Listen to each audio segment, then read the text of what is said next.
j'espère que vous allez bien. Merci pour les cœurs, merci pour le partage, merci pour tout, merci, merci, merci. J'espère que vous allez bien, moi je vais super bien, merci beaucoup. Alors, on attend que les gens se connectent rapidement, puis on va commencer la vidéo tranquillement. Est-ce que ceux qui sont connectés m'entendent, s'il vous plaît? Est-ce que le son passe? Est-ce qu'on m'entend, s'il vous plaît? Est-ce que les gens m'entendent, s'il vous plaît? Est-ce que le son passe? J'aimerais avoir un retour, s'il vous plaît, en commentaire. Ah, la jolie Gigi, merci beaucoup, on t'entend très bien. Bonjour à toi, j'espère que tu vas bien, que tout se passe bien chez toi et dans ta famille, tout est parfait. En tout cas, c'est ce que je te souhaite. Merci beaucoup. Alors, c'est toi seul qui a répondu, les autres là, ils répondent pas, je sais pas. S'ils voient ou bien s'ils ont la possibilité de répondre.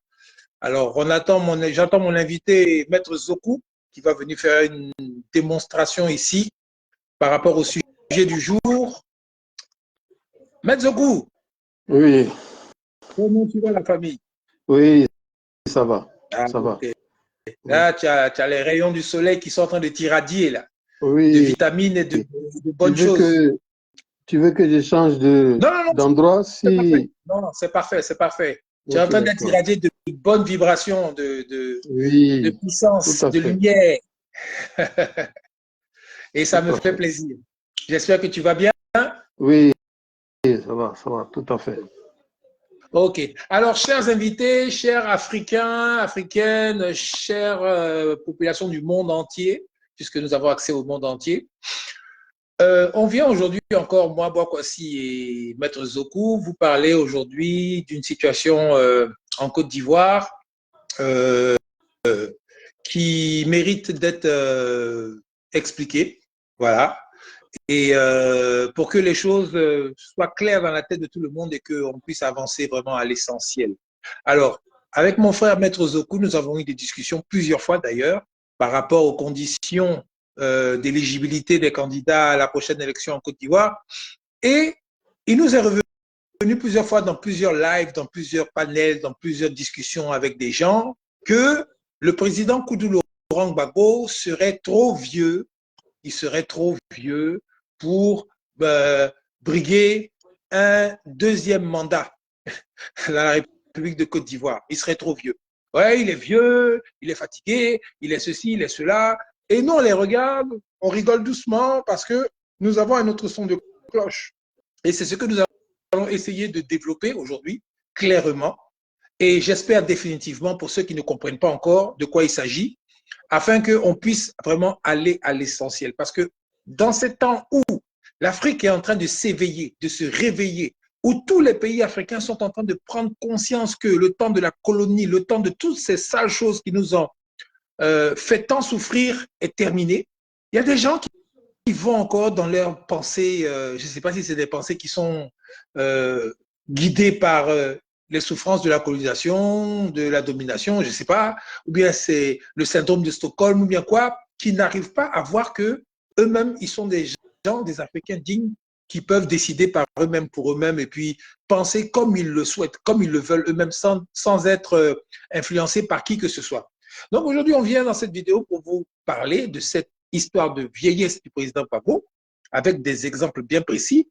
Et puis, on va mettre les choses en évidence. Et vous ferez vous-même votre constat après une bonne réflexion. Vous verrez vous-même qu'il n'y a même pas de débat à ce sujet. Il n'y a même pas de débat à ce sujet. Donc, je suis avec mon frère Metzoku et je vais lui passer la parole afin que cette parenthèse soit vraiment définitivement réglée. Metzoku, à Oui, vous la parole. mon frère, vraiment, merci beaucoup. Merci à tous ceux qui nous suivent. Je vais vous demander d'être indulgent si parfois je suis dans des lapsus, parce que vous savez que la forme n'est pas toujours constante. Par moments, on est un peu fatigué, on a des baisses des formes. Donc, je vais demander votre indulgence. Vraiment, merci pour ton introduction.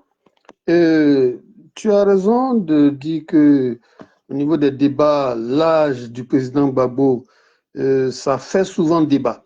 Et moi-même, je suivais une émission de Elvic TV où certains Ivoiriens On dit que malgré tout le respect qu'ils ont pour Gbagbo, il faut être objectif. Il est un peu vieux, il se déplace difficilement.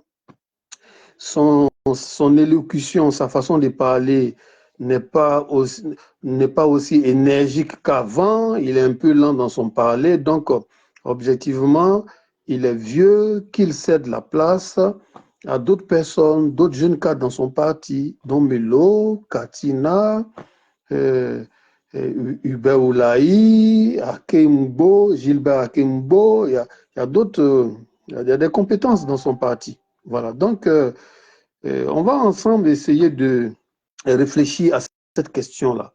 2025, Gbagbo n'est-il pas trop vieux? Est-ce que c'est toujours raisonnable de soutenir la candidature de quelqu'un qui a 79 ans aujourd'hui? Parce que Gbagbo est né en 45, nous sommes en 2024, voilà, 45, 2024, ça lui fait 79 ans. 79. En 2025, il aura 80 ans. C'est un sujet intéressant. Donc, qu'est-ce qu'on peut dire d'emblée? Regardez le président brésilien Lula da Silva, qui a connu un parcours similaire à celui de Gbagbo à certains endroits. Je dis bien à certains endroits. Il a connu le pouvoir. Après le pouvoir, il a été l'objet d'un procès. Il a été emprisonné. Je ne sais pas pendant combien de temps. Il est sorti de prison et il a remporté les suffrages. Lula a exactement 79 ans comme Laurent Gbagbo. Vous êtes sûr que les Brésiliens ont fait une fixation sur son âge à lui? Non. Ils se sont dit, pendant le passage de Lula, nous avons vu comment la famine a régressé. Nous avons vu comment les conditions des plus pauvres se sont améliorées. Donc, on ne peut pas donner de la force à cette cabale-là qui a été organisée comme quelqu'un qui a défendu les intérêts du peuple. Donc, ils ont élu Lula à 79 ans. Lula a le même âge que Gbagbo, 79 ans. Maintenant, la différence, c'est quoi? Peut-être que la différence est sur le plan physique. Lula a l'air d'avoir plus de punch que Gbagbo. Mais il n'a pas vécu ce que Gbagbo a vécu. Les conditions carcérales pénibles. On parle même des tentatives d'empoisonnement. La pression psychologique de tout le monde entier. Même tout l'OTAN qui a manœuvré, qui a comploté. Ils l'ont frappé. Voilà. Ils l'ont frappé. Voilà. Donc, c'est quelqu'un qui a subi des choses mentalement que Lula n'a pas forcément subi. Voilà. Bon. Maintenant, Lula et Gbagbo, ils ont le même âge. Ils sont séparés que par 5 mois. Ils sont nés dans la même année. Bon. Regardez Donald Trump. Donald Trump, il a 78 ans. 1 an de moins que Laurent Gbagbo. Vous pensez que ses partisans ont fait une fixation, son âge? Oui. Non, non, non. Ils ont regardé ce que Donald Trump pèse dans la balance. Les valeurs traditionnelles. C'est ce qu'ils ont regardé. Make American Green Again. Ils ont regardé la façon dont Donald Trump peut peser dans la balance par rapport aux intérêts du plus grand nombre. C'est ce qu'ils ont regardé. Ils l'ont voté. Ils ne l'ont pas lâché. Ils l'ont voté. Malgré une campagne presque unanime de la plupart des grands médias, je ne maîtrise pas tout, mais la plupart des grands médias, voilà. Mais ces électeurs ont dit non. Non, c'est notre icône. Il y a la garantie de l'Amérique. Il y a les valeurs traditionnelles de l'Amérique. On se reconnaît en lui. Ils l'ont voté. Vous voyez? Bon. Même Henri Konan Bédié, il y a des partisans de PDCI qui commentent l'âge de Gbagbo. Non, il n'a qu'à laisser la place à Thiam. Non, il ne faut pas qu'il veut s'accrocher. Ah, à 79 ans, Gbagbo veut s'accrocher. En 2020, là, ce n'est pas Bédié qui était votre candidat en 2020. N'eût été la candidature anticonstitutionnelle de Ouattara si les élections avaient eu lieu tranquillement en 2020. Ce n'est pas Bédié qui allait être votre candidat, mais en 2020, là, Bédié, il avait quel âge? Il avait 86 ans. Est-ce qu'entre 86 ans et 79 ans de Gbagbo, là, est-ce qu'il y a match? Vous voyez, Houphouët-Boigny lui-même, le grand Houphouët-Boigny, en 90, quand c'était présenté comme Gbagbo, il avait quel âge? Il avait 85 ans. Vous l'avez soutenu. Mais pourquoi? Ce n'est pas parce que vous êtes idiot. L'Afrique était en ébullition. Il y avait le multipartisme partout. Donc, ça créait des mouvements, des marches, un climat de contestation et tout et tout. Ils ont trouvé que dans ce climat-là, c'était un tournant délicat. On ne pouvait pas mettre quelqu'un qui n'a pas de statut. Donc, ils ont soutenu Houphouët à 85 ans. Ils ont dit oui, on est d'accord pour le changement. Mais la phase de transition, là, elle est un peu risquée. Il faut mettre quelqu'un, un sage, quelqu'un qui peut calmer tous les bords. C'est ainsi que beaucoup sont allés voter Houphouët, mais il avait 85 ans. Aujourd'hui, la même situation se produit. Quand je dis la même situation, on est dans un tournant avec beaucoup d'agitation. On est dans un combat, on est dans une zone sensible. L'Afrique se réveille, ça bouge. L'OTAN ne dort pas. Ils ont appliqué des plans partout. Ils ne veulent pas lâcher. On est dans un tournant sensible face aux revendications. Donc, on se dit que dans ce tournant-là, il faut quelqu'un de très, très sage qui sait comment manœuvrer, comment calmer le jeu quand il faut, comment taper du poing sur la table quand il faut. Dans ce tournant-là, on a besoin de ce gars-là qui a cette envergure-là et qui peut parler à tous les camps, qui peut se faire écouter des Occidentaux comme des Africains, qui peut se faire comprendre par les gens instruits comme par les plus démunis. Les plus démunis. Bon, en Côte d'Ivoire, ici, si on veut être objectif, qui a cette statue-là? Qui a cette statue-là de quelqu'un qui est combattant, qui connaît les mobilisations du terrain, mais en même temps qui a l'expérience d'avoir causé avec tous les grands de ce monde, qui a été dans le feu et qui est sorti du feu, qui sait comment il peut parler aux plus jeunes. Donc, c'est comme ça qu'on raisonne. C'est comme ça qu'on raisonne. On ne raisonne pas en faisant une fixation sur l'âge. Non. Je suis d'accord avec vous, il a âgé. Je n'en disconviens pas. Mais dans les questions d'âge, il faut regarder les gens au cas par cas. Il faut prendre un cas après l'autre. Il faut éviter de généraliser. Pourquoi je dis ça? Dans son interview avec Foucault, qu'est-ce que moi j'ai vu? Mais j'ai vu un Gbagbo qui a gardé la vigueur de sa pensée. C'est vrai, physiquement, il a pris du poids, il est un peu lourd, il marche difficilement, mais la vigueur de sa pensée, elle est restée intacte. Son esprit, voilà. Vif. Pourquoi les Américains, au temps de Franklin Delano Roosevelt, pourquoi ils l'ont voté 4 fois? Mais il était handicapé. Mais c'est parce que la vigueur de sa pensée fonctionnait. Donc, c'est un peu superficiel de s'arrêter sur sa condition physique. À mon avis, c'est un peu superficiel. C'est beaucoup superficiel. Voilà.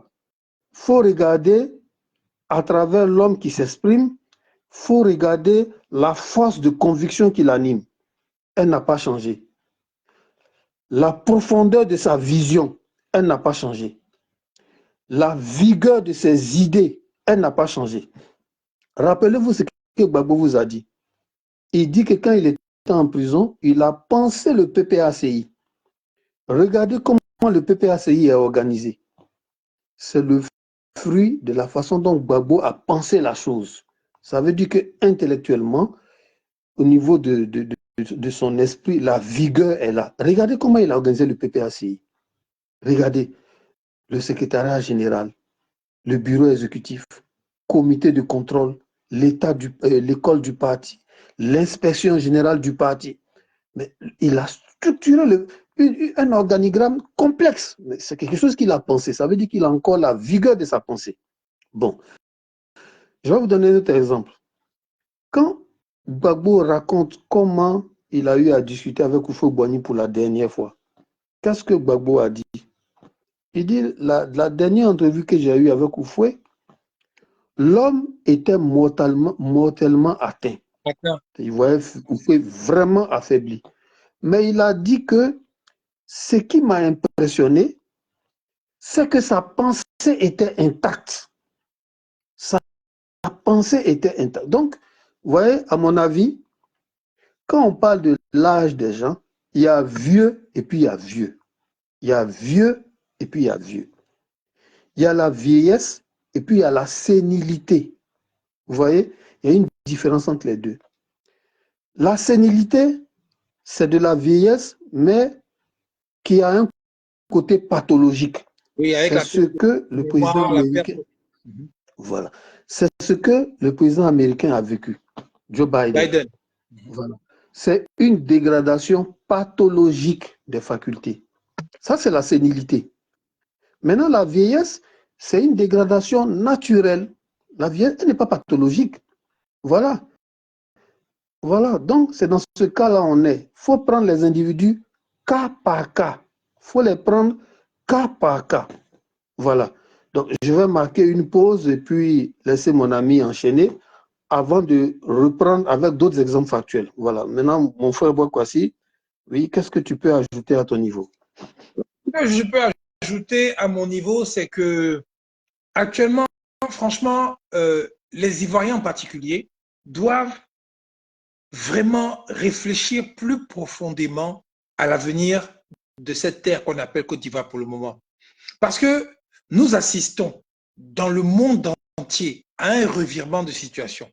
Nous assistons à un changement, mais catégorique, du paradigme de l'après-seconde guerre mondiale. Nous assistons à des guerres, nous assistons à des combats, à des changements, à des prises de pouvoir par certaines personnes, des pertes de pouvoir par d'autres personnes, à plein de choses qui nous montrent que le monde a besoin de changement. Nous assistons à une prise de conscience même des populations dans le monde qui se rendent compte que leurs élites sont malades. Parce que les élites d'aujourd'hui, qui sont les enfants de tous les vainqueurs de la Deuxième Guerre mondiale, sont des enfants gâtés, des premiers de classe, des gens qui n'ont pas souffert dans leur vie, qui ont eu la cuillère en or dans la bouche, le lait pour boire comme ils voulaient, la belle vie. Et aujourd'hui, ils pensent que la belle vie doit continuer comme ça et que les populations doivent toujours continuer à souffrir. Ce que je dis là, ce n'est pas seulement en Afrique, hein, ou bien en Côte d'Ivoire. En France, ça se voit. Nous sommes en France ici, là. On voit la population française qui souffre. Les gars, quand ils vont au supermarché, c'est chaud. Les gens sont là. Ils pensent que oui, en Europe, c'est l'Eldorado. Aujourd'hui, là, c'est chaud pour tout le monde. Pour tout le monde. Il y en a qui ont vraiment beaucoup d'argent, c'est vrai. Mais même eux, là, c'est plus comme avant. Ce n'est plus la même insouciance. Et Macron lui-même, il a dit, le temps de l'insouciance est terminé. Les gars sont au courant de ça. Mais les populations françaises souffrent le plus. Quand nous on parle là, ce n'est pas par rapport aux populations françaises, c'est par rapport aux gouvernants qui sont des enfants gâtés et qui veulent continuer une situation qui est impossible à gérer aujourd'hui. En Afrique, ce sont les peuples aussi qui prennent conscience et qui sont en train de lutter pour que le minimum puisse revenir à eux. Donc aujourd'hui, il y a des gens qui représentent des symboles. Il y a des gens qui représentent des visions. Il y a des gens qui représentent le bien-être, la volonté de bien faire pour que les populations puissent avoir le minimum pour vivre. Et parmi ces gens-là, on peut compter le président Koudou Laurent Gbagbo, qui a, quand il est venu au départ, je vais vous dire une chose de façon factuelle. Qu'est-ce qui fait que je crois que le président Gbagbo est la personne idéale? Dès qu'il est venu au pouvoir, il a été attaqué. Il n'a pas été aimé des gens de l'Occident. Rien que ça, là. Pour moi, déjà, c'est clair. Parce que je me rappelle, il y a un président qui a dit, un président, je crois, de l'Afrique australe, je ne me rappelle plus de son nom, qui a dit le jour où vous allez entendre les gens de l'Occident parler bien de moi, là, ah, c'est que je vous ai trahi. Ne me faites plus confiance. Alors que, oui, pardon, tu veux le dire? Oui, je crois que c'est Samora Machel. Samora Machel, voilà. Samora Machel. Si je me trompe, oui, si je me trompe, corrigez-nous dans les commentaires. Oui, je crois que c'est Samora Machel. Il a dit, le jour où vous allez voir les gens de l'Occident faire des grands discours sur moi, que je suis bon, je suis bien, je suis le meilleur, je suis ceci, cela. Là. c'est que je travaille pour eux. Parce que on a qu'à être factuel, hein, des gens qui sont venus vous mettre en esclavage, des gens qui ont changé de vélo, ils disent, bon, esclavage avant, c'est trop, bon, on va essayer de faire autrement. Bon, on va faire colonisation. Ils sont venus vous coloniser. Après, maintenant, colonisation, c'est trop. Bon, on va changer de façon, on va faire, on appelle ça, néocolonisation. Et après, maintenant, ils changent encore. Non, on va faire domination. Après, ils changent encore, on va faire coopération. Mais dans tout ça, là, les mêmes peuples là sont en train de souffrir le martyr. Le martyr. Merci, Kosugo Waka. Merci, la famille, mon frère. Vous voyez un peu, non? Et c'est aujourd'hui, là, ils vont venir dire que non, on a pitié de vous. Bon, il n'y a pas de problème. Travaillez comme vous voulez. Non, dès qu'il y a un président qui ne va pas dans leur sens, il attaque. Dès qu'il y a un président qui vient, qui s'assoit là, et puis il ne va pas dans leur sens comme eux, ils veulent, par rapport d'après eux à leurs intérêts en griffe, il attaque automatiquement. Et Gbagbo a été attaqué automatiquement. Donc celui qui ne comprend pas ça et qui voit que le président Gbagbo était une gêne pour leur système, c'est que mon ami, je suis désolé, mais tu es bête. Je suis désolé de le dire, mais c'est un qualificatif qui existe pour désigner des gens qui ne réfléchissent pas assez et qui sont bêtes. C'est tout. Maintenant, les gens que vous voyez, les gars sont derrière eux, les gars les accompagnent, on fait leur atalakou partout sur toutes les grandes chaînes, machin, qu'ils ont mis en place pour pouvoir faire leur propagande. Quand vous entendez les gars, même les artistes et tout ça, quand vous entendez bien parler d'eux, il y a monnaie d'échange forcément. Il y a monnaie d'échange forcément. Donc, pour moi, le président Gbagbo, dès qu'il est venu au pouvoir en 2000 et qu'en 2002, on l'a attaqué, ce n'est pas le bon pion de ces gens-là. Et ce qu'il faisait, ou bien ce qu'il s'apprêtait à faire, n'était pas bon pour que l'ordre revienne en Côte d'Ivoire, pour que vraiment la chance de tout le monde de pouvoir se développer en fonction de ses ambitions, c'était pas bon. Les gars, ils n'aimaient pas ça. Ils voulaient toujours garder un système économique qui les fait manger eux avec ceux qui sont au pouvoir, et puis le peuple, il se démerde, comme ce qu'on voit jusqu'à aujourd'hui. En effet, mon jeune frère Kosugo Waka, président du Mozambique, le père de l'indépendance au Mozambique. Donc vous voyez, aujourd'hui, quand vous regardez dans la presse mondiale, dans la presse partout, quel est le narratif des gens? Ils ont déjà choisi leur champion. Ils ont déjà choisi leur truc. On voit ça. Et même les champions eux-mêmes, ils se vantent de connaître tout le monde à l'extérieur, mais ils ne se vantent pas de connaître tous les Ivoiriens en ce qui concerne la Côte d'Ivoire. J'ai jamais vu les gars en train de dire, moi je connais la ville de Tiasalé, je connais le maire, je connais tous les citoyens de Tiasalé. Je connais les gars de Korogo, je connais les gars de ceci, je connais les gars. C'est sur eux, je compte pour que je sois élu dans mon pays. Non, les gars, ils vont venir avec, non, je connais Bill Gates, non, je connais tant, je connais tant. Et c'est sur eux, ils comptent pour être élus. Et leurs militants, bien leurs suiveurs, vont dire que non, parce qu'ils connaissent déjà à l'extérieur. Donc, nous, en Afrique, là, nous, en Côte d'Ivoire, là, on sera bien dans le monde, tout va bien se passer pour nous. Est-ce que vous réfléchissez un peu? Est-ce que vous réfléchissez un peu? Vous, votre groupe, oui, vous serez bien. Parce que vous serez dans la grâce de ces gens-là qui vous ont aidé à être là. Mais et la population? Parce que depuis 1960, c'est ça, hein, c'est ce système. Hein. C'est des gens qui ont été adoubés par les gens de l'extérieur. C'est des gens, pour certains, qui ont été déposés par des gens de l'extérieur. C'est des gens qui sont tous des multimilliardaires à chaque fois qu'ils étaient au pouvoir. Et puis, c'est des gens qui ont regardé leur population souffrir jusqu'à aujourd'hui. Et aujourd'hui, même, c'est le las des las. Le las, le top de tous les las. Vous comprenez?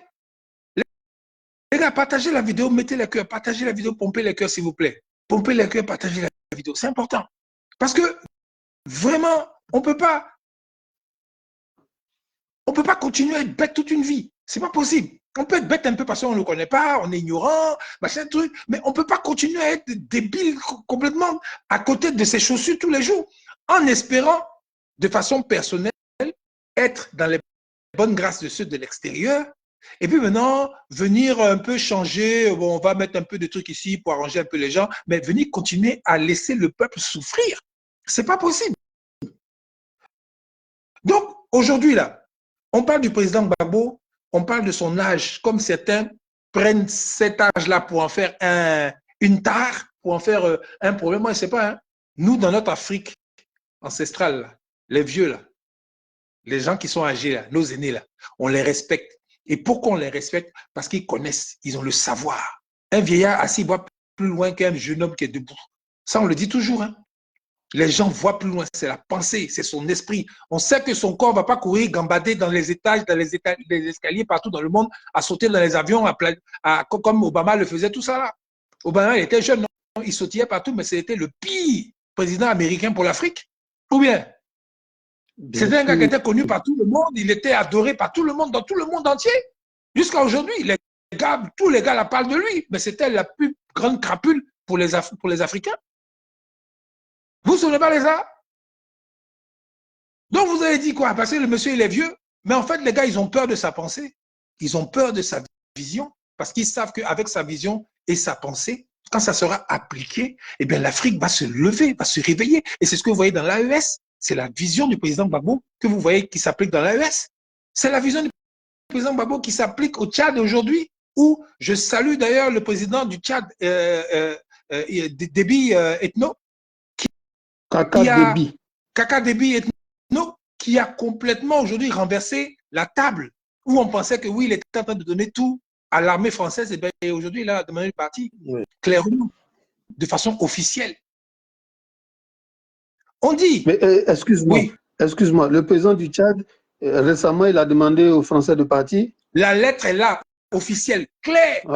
Oui. Kaka Déby. Cette nuit, oui, Kaka Déby, oui, cette nuit. Bravo. Ils ont dit, on rompt les contrats de coopération militaire. Bah, c'est fini, c'est terminé. Et ça contre... Il nous a pris tout ça contre-pied, parce que nous, on croyait que les gars étaient encore dans les trucs, machin, truc, mais là, un coup comme ça, bah, mais pourquoi? Pourquoi? Parce que les gens ont pris conscience. Les gens commencent ils nous suivent sur les réseaux sociaux. Les gens suivent les débats, les gens écoutent les avis contraires, les choses, les pourquoi, le comment. Les gens écoutent et puis se rendent compte qu'en fait, c'est vrai. Hein. Si on veut se réveiller, si on veut changer les choses, il faut qu'on commence à faire les choses nous-mêmes. Il faut qu'on commence entre Africains à commencer. On a tout le potentiel pour pouvoir réussir comme tous les autres dans le monde. On n'est pas les derniers, les plus stupides, tout ça. Il suffit simplement qu'on change le paradigme qu'on nous a imposé depuis la conférence de Berlin et comment on commence à appliquer maintenant les choses que nous-mêmes nous avions depuis les temps ancestraux. C'est de ça qu'il s'agit. Donc, c'est à ça, c'est à cette croisée des chemins-là que nous sommes aujourd'hui. Donc, chacun commence à prendre conscience. Ça prend peut-être du temps pour certains, mais il y en a d'autres là. C'est du jour au lendemain. Voilà le Sénégal aussi. Eux aussi, ils ont dit, à travers une interview, le président sénégalais Diomaye Faye, il a dit aux journalistes français, bon, nous, on demande à l'armée française de partir aussi. On n'a pas besoin d'armée française. On a besoin d'entreprises françaises qui viennent et qui travaillent et qui font un échange de technologies et qui respectent nos lois. C'est de ça qu'on a besoin. On n'a pas besoin de militaires français. La France a sa place en Afrique, mais seulement en respectant les lois que nous avons chez nous. Comme nous, on respecte les lois qu'ils ont chez eux quand on vient chez eux. C'est aussi simple que ça. On n'a pas besoin de militaires. On n'a pas besoin de militaires. On n'a pas besoin de l'armée. On n'a pas besoin de tous ces gens-là avec les fusils qui ne nous rapportent rien du tout. C'est de ça qu'il s'agit. Parce que quand les armées vont partir, ben nous, on est libre. Parce que là, tu ne peux pas prendre des décisions parce que du jour au lendemain, tu peux avoir les fusils contre toi. Et on a vu dans l'histoire, avec des choses factuelles, que c'est les militaires français, pour ce qui concerne la zone qui concerne la France, qui ont orchestré toutes sortes de coups d'État et toutes sortes de saletés. Et la dernière saleté, c'était à l'hôtel Ivoire, où l'armée française a buté 60 Ivoiriens au mains nues, clairement. Quelqu'un peut dire que le contraire? Quelqu'un peut dire le contraire? Est-ce que ce sont des entreprises françaises qui ont tué les Ivoiriens à l'Ivoire? Est-ce que ce sont des citoyens du peuple français lambda qui ont tué les Ivoiriens à l'Ivoire? Non, ce sont des soldats français sur la terre de Côte d'Ivoire, sur notre terre ancestrale, qui se sont permis de buter des citoyens d'un pays soi-disant indépendant. Donc, il faut arrêter tout ça. Tout ça, ça s'explique. Donc, pour revenir à toi, mon frère, voilà ce que je pouvais dire pour le moment en parlant de la vision, en parlant de la pensée, qui n'a pas besoin de faire 200 mètres olympiques, qui n'a pas besoin de sauter en hauteur, tu n'as pas besoin de faire tous les trucs, tu n'as pas besoin d'avoir 18 ans pour penser comme ça. C'est plutôt un visionnaire, quelqu'un qui a l'expérience, quelqu'un qui connaît et quelqu'un surtout qui a une vision pour le développement de l'Afrique et des Ivoiriens en particulier, mais réel, hein, pas les fables, parce que les fables, là, on a dit ça de Ouattara. Hein. Pendant un bon moment, les gens ont dit oui, il connaît tant, il est économiste, il est ceci, il est cela, il va changer la Côte d'Ivoire. On l'a vu aujourd'hui, hein, 3 mandats. Tous c'est légitime comme illégaux. Et on a vu le nombre de morts On a vu les libertés confisquées. On a vu les choses qu'on n'a jamais vues dans l'histoire de la Côte d'Ivoire. Donc, les gars, réfléchissez bien. Je te repasse la parole, mon frère. Bon, vraiment, merci. Petit à petit, on va vers la fin de notre vidéo. On parle de l'âge de Gbagbo. Gbagbo est-il réellement trop vieux pour 2025? Tout à l'heure, j'ai dit que pour apprécier les capacités des gens, on ne peut pas généraliser. Souvent, surtout en parlant des capacités des gens avec l'âge, généralement, c'est au cas par cas. La politique, c'est un métier. La musique, c'est un métier. Il y a plusieurs autres métiers. Il y a des gens qui, dans l'exercice de leur métier, ils n'ont pas montré de limitation à cause de leur âge. Voilà. Il y a des gens, dans l'exercice de leur métier, ils ont poursuivi jusqu'à un âge avancé. Je veux parler de Manu Dibango. Jusqu'à 80 ans, il faisait des concerts. Vous allez me dire que non, ce n'est pas le même métier. Non, mais il y a la notion de métier. Homme politique, c'est un métier. On se forme pour ça. Musicien, c'est un métier aussi. Donc, métier et métier. Il n'y a pas demi-métier. Il est resté performant dans son métier, dans son art, jusqu'à 80 ans. Il faisait des concerts. Vous voyez, 90 ans. Charles Aznavour. Voilà. Charles Aznavour, toujours dans ce même métier-là. Mais ses performances, son rendement n'a pas baissé. Continue à faire des concerts. Parce qu'il avait la force, on ne l'oblige pas. Il avait la force, et puis le public est témoin, les spectateurs, ils viennent. S'ils continuent à venir, c'est qu'ils ont le rendement, il a su. Vous voyez, Bonkana Maïga, il a dépassé, mais il continue à faire des arrangements de génie. Vous voyez. Donc, quand vous appréciez l'âge des gens, il ne faut pas généraliser. Il faut voir au cas par cas. Et puis, comme l'a dit Boakwasi, il y a les aptitudes mentales et puis il y a les aptitudes physiques.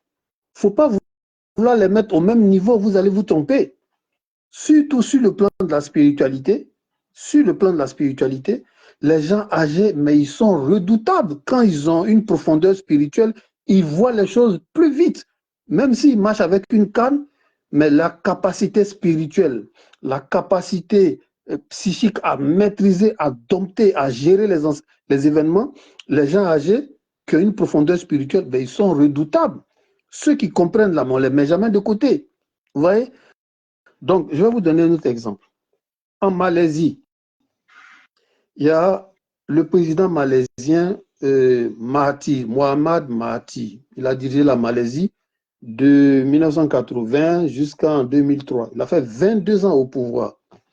C'est le père du miracle malaisien. C'est le père du miracle malaisien. Mais il n'y a pas longtemps, en 2018, il est revenu aux affaires. À 93 ans, il est revenu aux affaires.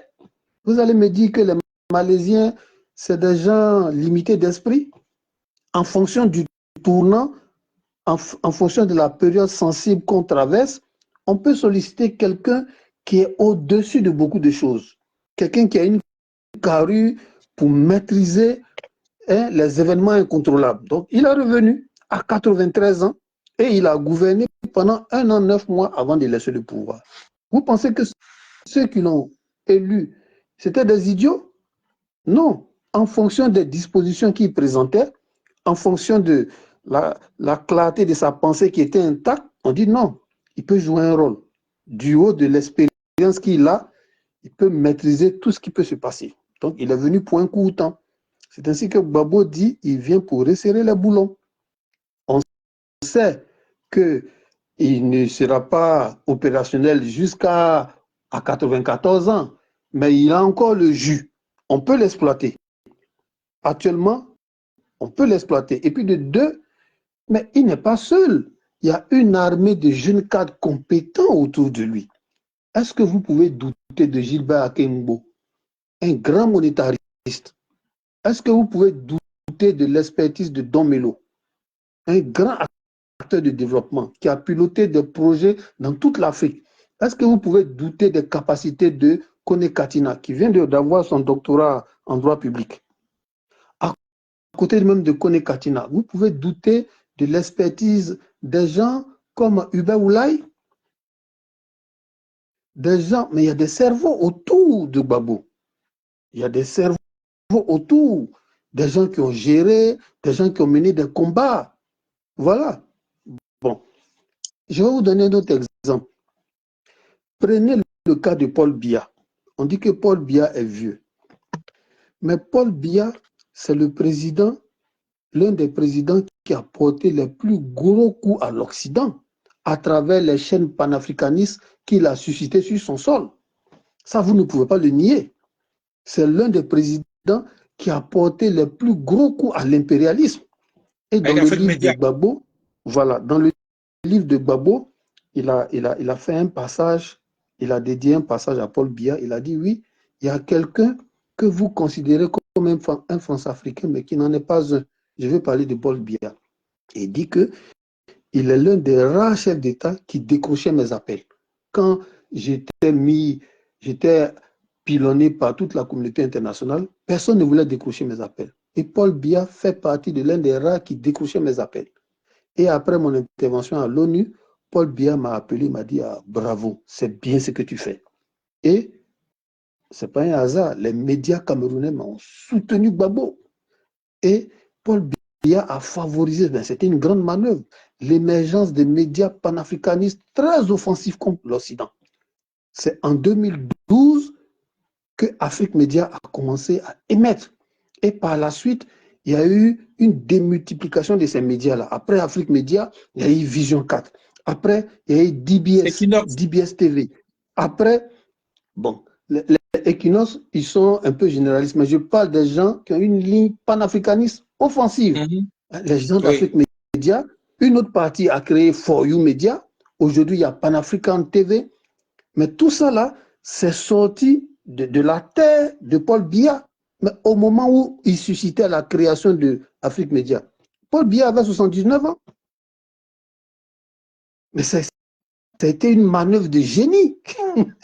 Mais c'est à 79 ans qu'il a suscité la création d'Afrique Média.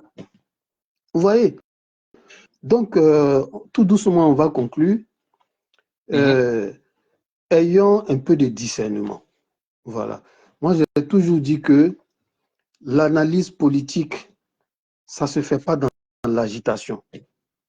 L'analyse politique, ça ne marche pas avec les raccourcis. L'analyse politique, ça ne marche pas avec les émotions rapides. Dans l'analyse politique, il faut un peu de l'élasticité. Et puis, il ne faut jamais oublier le passé. Quelqu'un qui oublie vite le passé, mais soyez sûr, il ne peut pas faire des analyses politiques. Parce que la vie, elle a un côté constant. Il y a les mêmes schémas qui reviennent sous d'autres formes. Donc, si vous n'avez pas la profondeur pour identifier la même chose qui revient, mais vous serez un homme qui refait les mêmes erreurs. Déjà, les médias occidentaux ont induit une partie de nos frères ivoiriens en erreur. Ils se sont tournés contre Gbagbo en 2010. Ces mêmes médias-là encore vont instrumentaliser la question de l'âge pour que vous mettiez Gbagbo de côté. Vous allez encore les suivre? Non.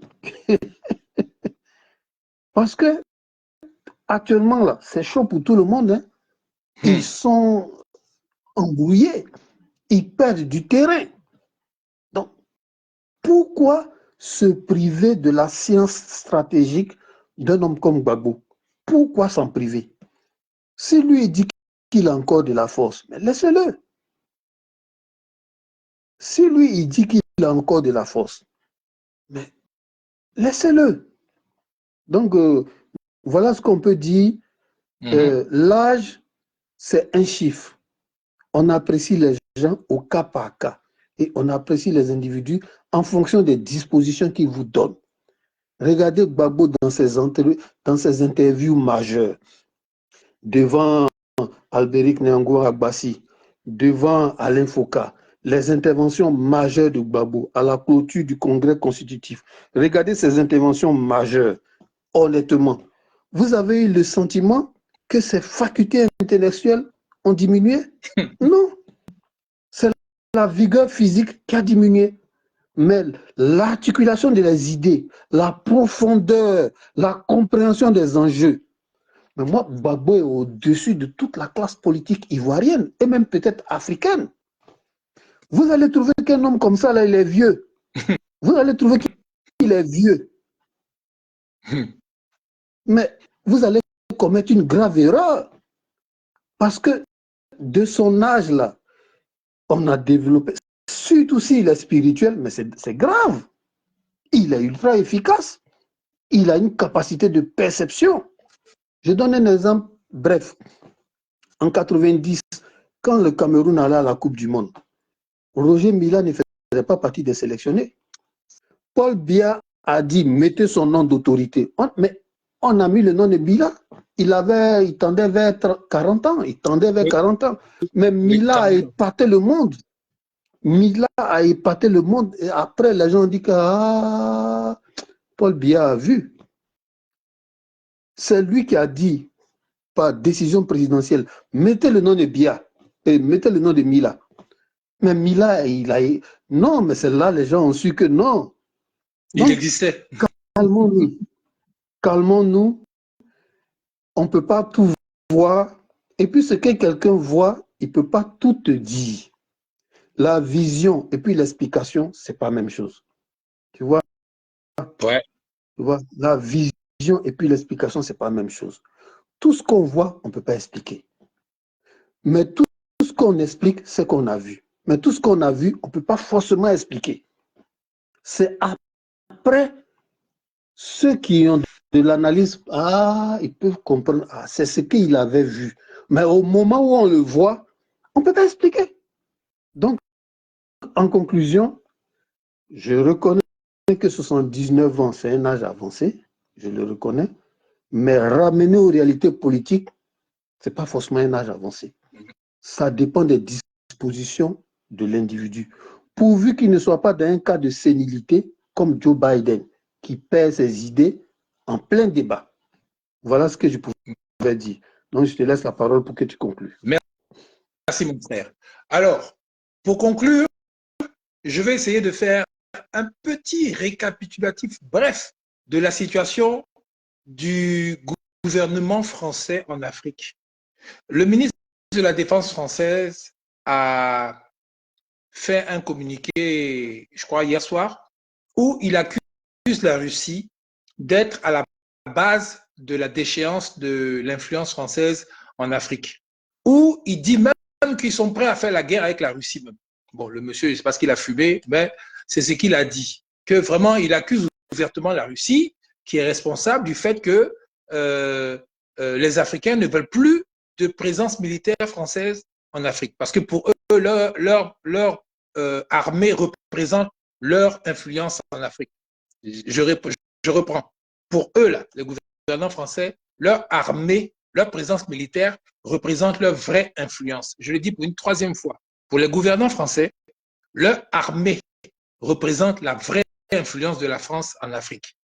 Alors que ce n'est pas l'armée qui fait l'influence, c'est les relations. C'est les bonnes relations, c'est le respect mutuel, c'est la bonne coopération, c'est les bons échanges justes. Vous comprenez, non? Donc, à partir de là,